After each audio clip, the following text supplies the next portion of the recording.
Our journey on the Mukuba Express takes us across one of the most beautiful natural landscapes in Tanzania.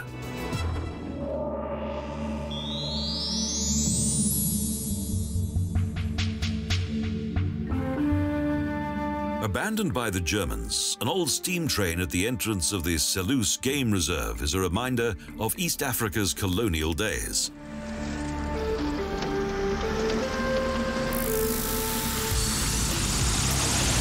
Small aircraft are the most practical mode of transport in this legendary but remote game reserve.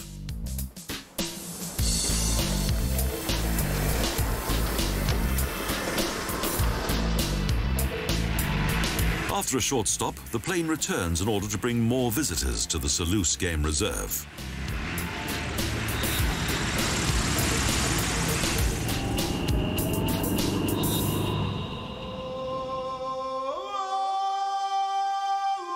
The Rufiji River not only influences the landscape of Selous, but it's also the main lifeline of this unique and natural environment.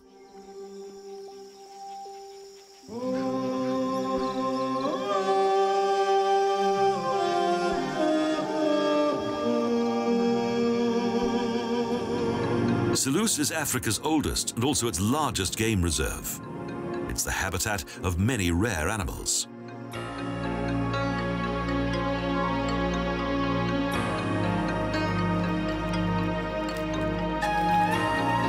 More than 400 bird species are to be found here, and it also contains some fascinating flora.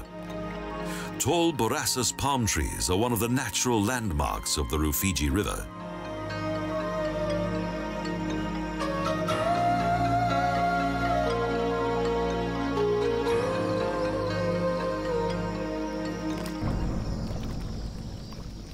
But this peaceful and idyllic first impression of the river can be deceptive.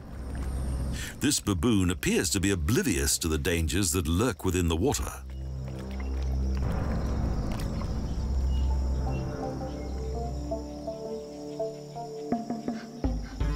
The mainly forested regions along the Rufiji also attract a large number of lions.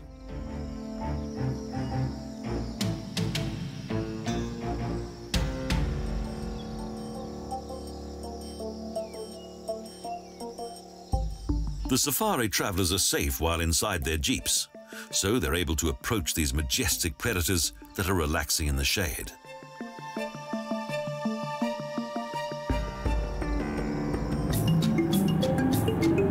Next, we encounter further striking inhabitants of the Selous Game Reserve. Giraffes and antelopes are perfectly at home here.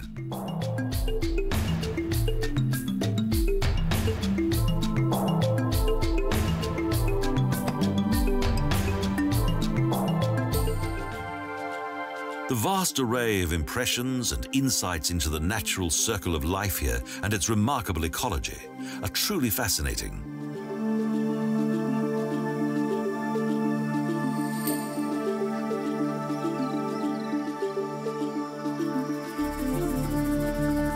And there's an abundance of food that satisfies the requirements of all the creatures that live here.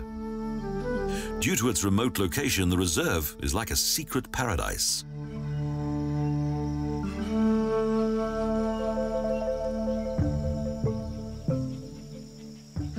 Despite its beautiful landscape, for many years the Selous area was unsuitable for human habitation. The infertile land and scant rainfall meant that agriculture was almost impossible.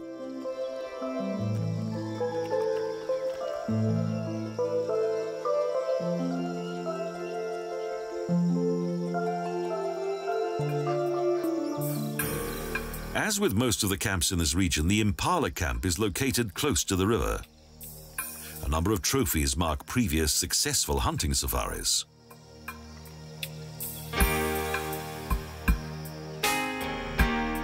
The 6 well-equipped tents of Impala camp make the stay here a special adventure.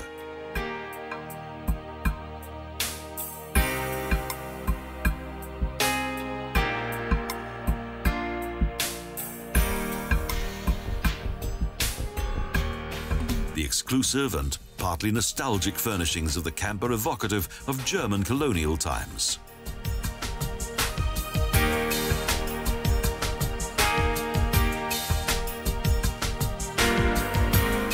From the veranda, there's a splendid view of the surroundings, an opportunity to relax.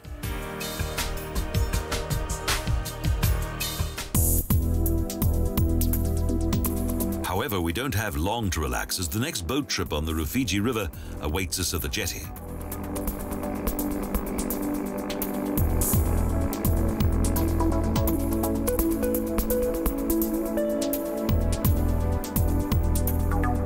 The boat provides a good view of the waterfowl, but the river also attracts some of the larger inhabitants of Selous.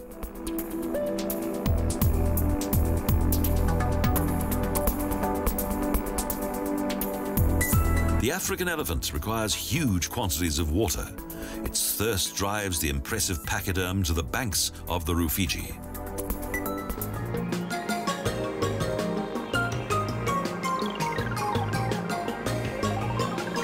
An adult elephant requires between 100 and 150 liters of water each day. Particularly during the dry season, the river is extremely important for the survival of many creatures. We reach the next landing stage and continue our safari on land.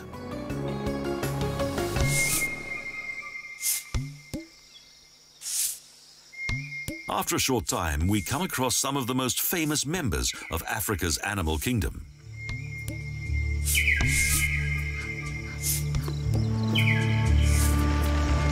But not all the sections of the 52,000 square kilometer Selous Game Reserve are open to the public.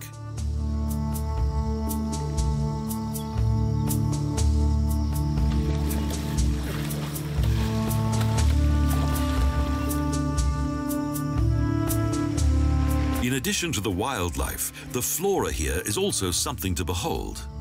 And this 1,000-year-old baobab tree is an amazing sight.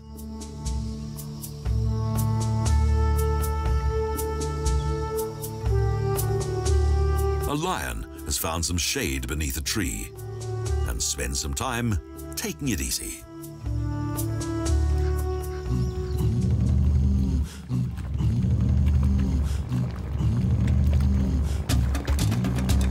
After this short excursion on land, we continue our journey by boat and pass by a natural dugout that belongs to the local natives.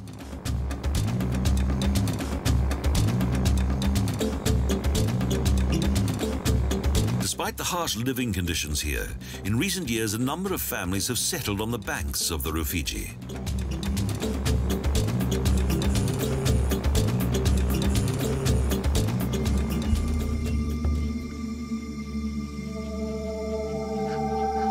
For those who appreciate wildlife, Selous is a veritable paradise, with amazing exotic birds such as the African hornbill.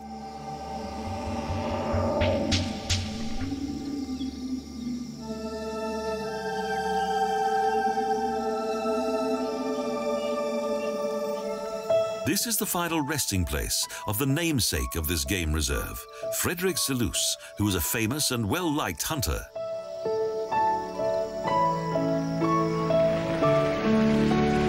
Most visitors who leave this vast and beautiful game reserve with its truly staggering variety of plant and wildlife do so with a feeling of regret.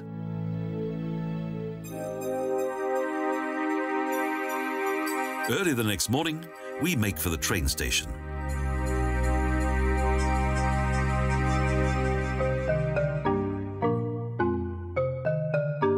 There's no precise timetable for the train that will arrive here from Zambia. It could arrive at virtually any moment.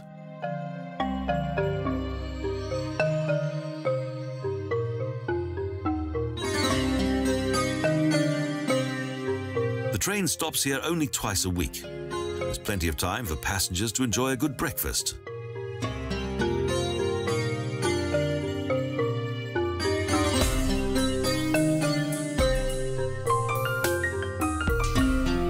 More and more people, most of them locals, gather at the station. Even today, the arrival of a train is still a special event.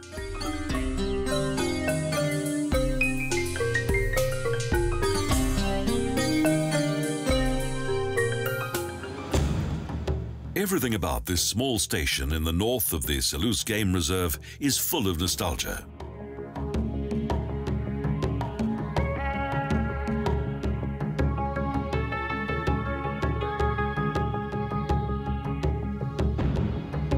most of the railroad is made up of a single track. Only a few stations have sidings to take the carriages of the Mukuba Express.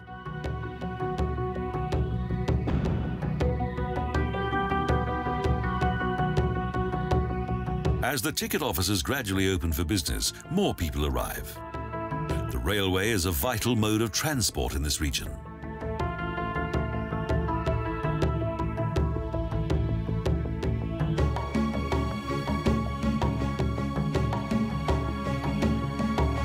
Although the purchase of a ticket guarantees a place on the train, passengers continue to wait for its uncertain arrival. Here, there's no such thing as time.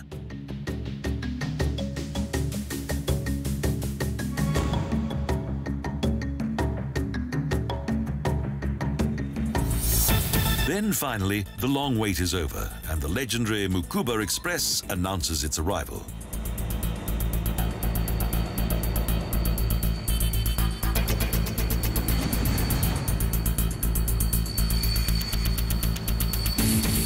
With a loud creaking sound, the train comes to a halt.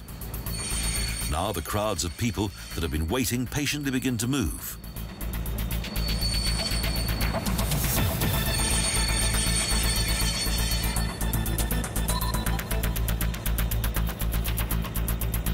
Numerous tradesmen sell food to the passengers. For the local people, the train is not only an important means of transport.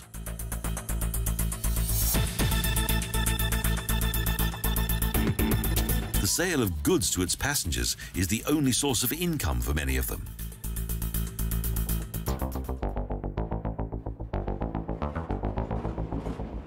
After a long stop, the train continues towards Dar es Salaam, which will mark the end of this journey on the Mukuba Express.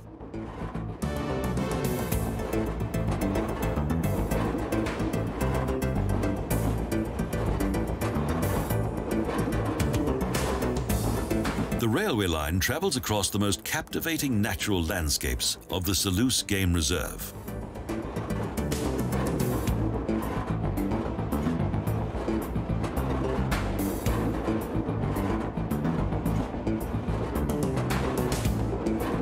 Despite the railroad and its safari travelers, this part of Selous has retained its original and unspoiled splendor right up to the present day.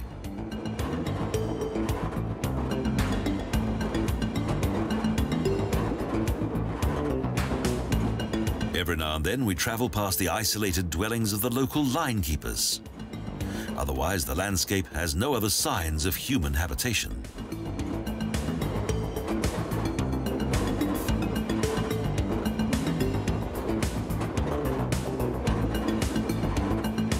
The journey on the Mukuba Express is one of the most relaxing and impressive ways to observe the landscape.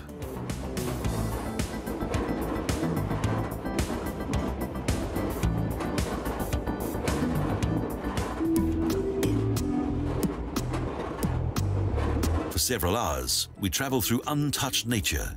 Around a quarter of this huge reserve is covered by savanna.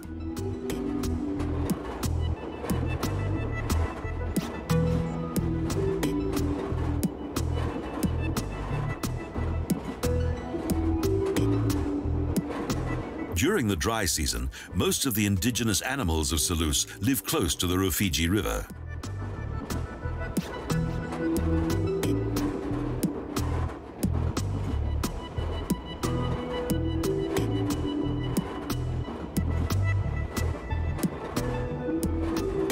But with or without East Africa's wildlife, the journey on the Central Railway is a very special experience.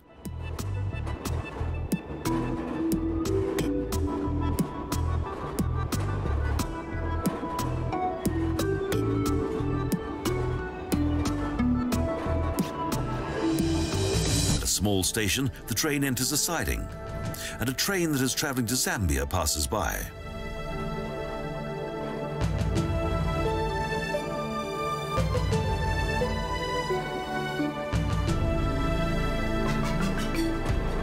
As is common in this remote area, the station is surrounded by a number of huts. They form a kind of small village.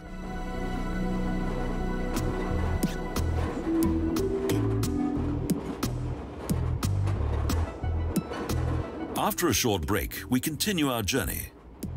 This historic railroad is the backbone of central Tanzania.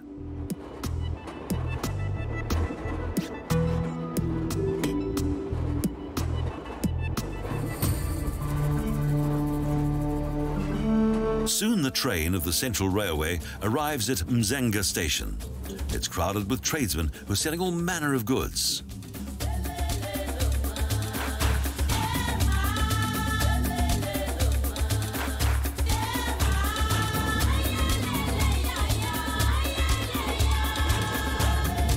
We have only a short time to enjoy the colourful scene.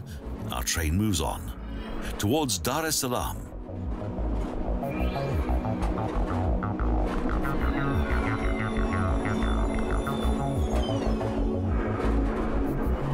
Over the years, many of the old train stations have been abandoned. Now they look like sad relics of a bygone age.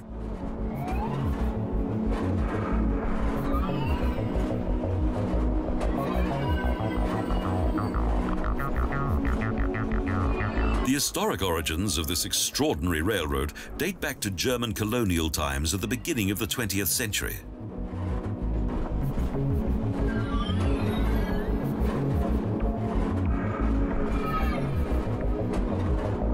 What was once known as the Middle Land Railroad was one of the most technically challenging and expensive projects of East Africa's German colonists.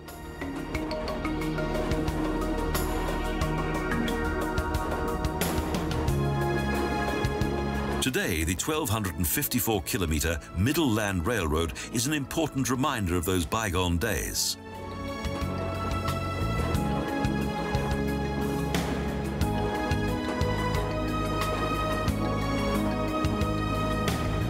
In the late afternoon, the train reaches its destination, and this unforgettable train journey comes to an end. The new train station is situated a little beyond Dar es Salaam city centre. Here there's hustle and bustle both day and night.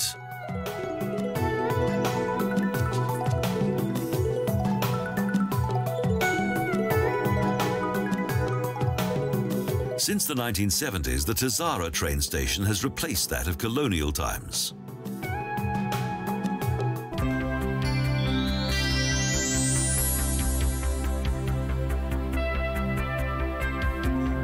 Dar es Salaam, Harbour of Peace. The name of this East African metropolis highlights the special significance of the harbour for the city's 3.5 million inhabitants.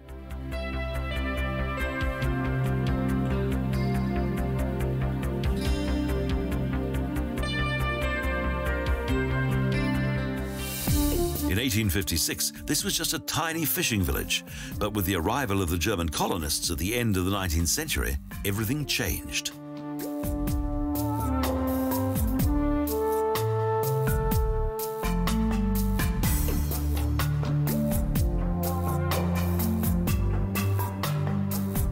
With the decision of the colonial rulers to move their capital from Bagamoyo to Dar es Salaam, the city began to grow at a rapid pace.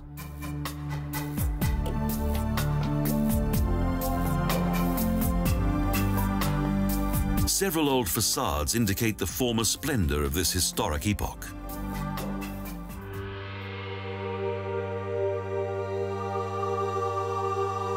The impressive Catholic St. Joseph's Cathedral was consecrated in 1905 and now shines out in all its glory.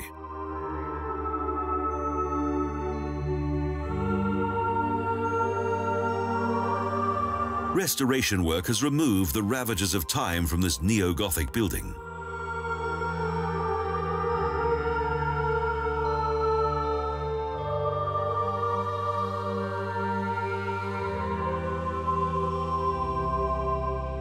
In the heart of the city, St. Joseph's Cathedral is well worth a visit.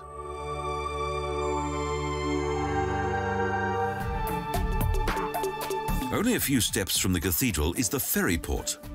From here, ferries embark for the legendary spice and pirate island of Zanzibar.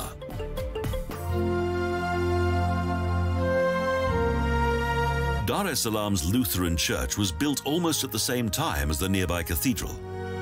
Its massive, fortress-like architecture is truly striking.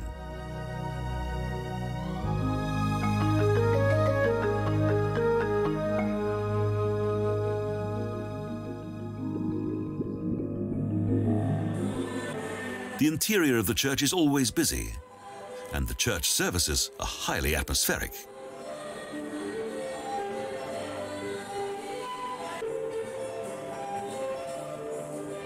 After a construction time of only 3 years, the Lutheran church was completed in 1902.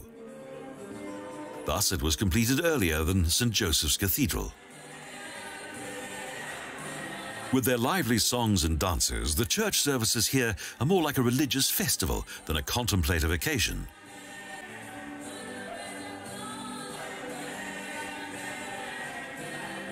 Though there are several Christian buildings here, the city is a colourful mosaic of many different religious beliefs.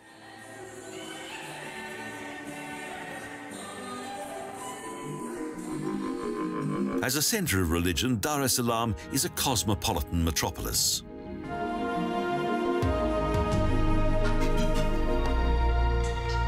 The ravages of the First World War also influenced this part of Africa. More than 100,000 African soldiers died in battle. The Askari monument in the centre of the city dates back to 1927 and commemorates that tragic time.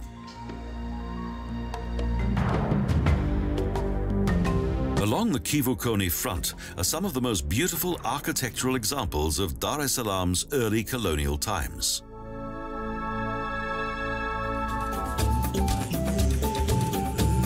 The fish market is situated at the end of the bay and is a delight. Fishmongers ply their trade with a good degree of pride.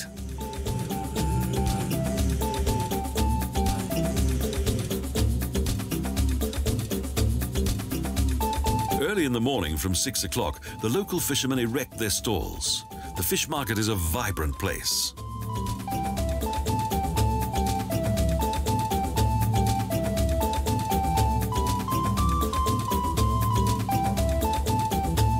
Although it is mainly fish that is featured here, clothing and various other goods are also on display. It's a colourful sight.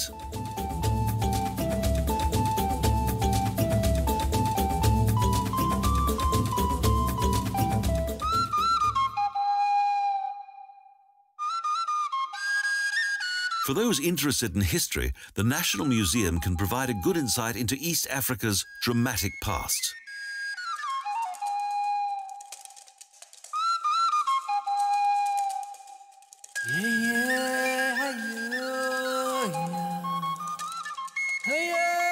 Exhibits that feature the development of mankind, as well as various precious fossils from the Oldupai Canyon, are among the main highlights of the museum.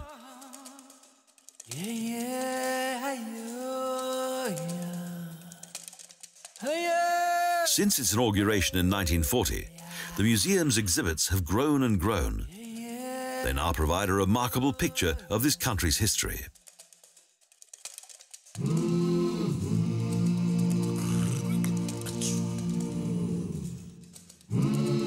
In addition to archaeological finds and illustrations of East Africa's various historical epochs, a section of the museum is also dedicated to the history of Dar es Salaam's former city fathers.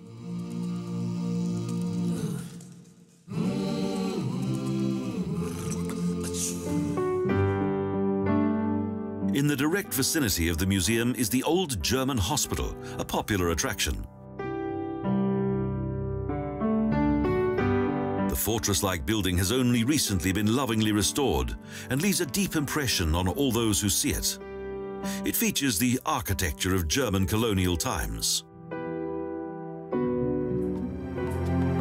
Our marvelous journey on the Mukuba Express across the unspoiled landscape of Tanzania comes to a wonderful conclusion at the Indian Ocean.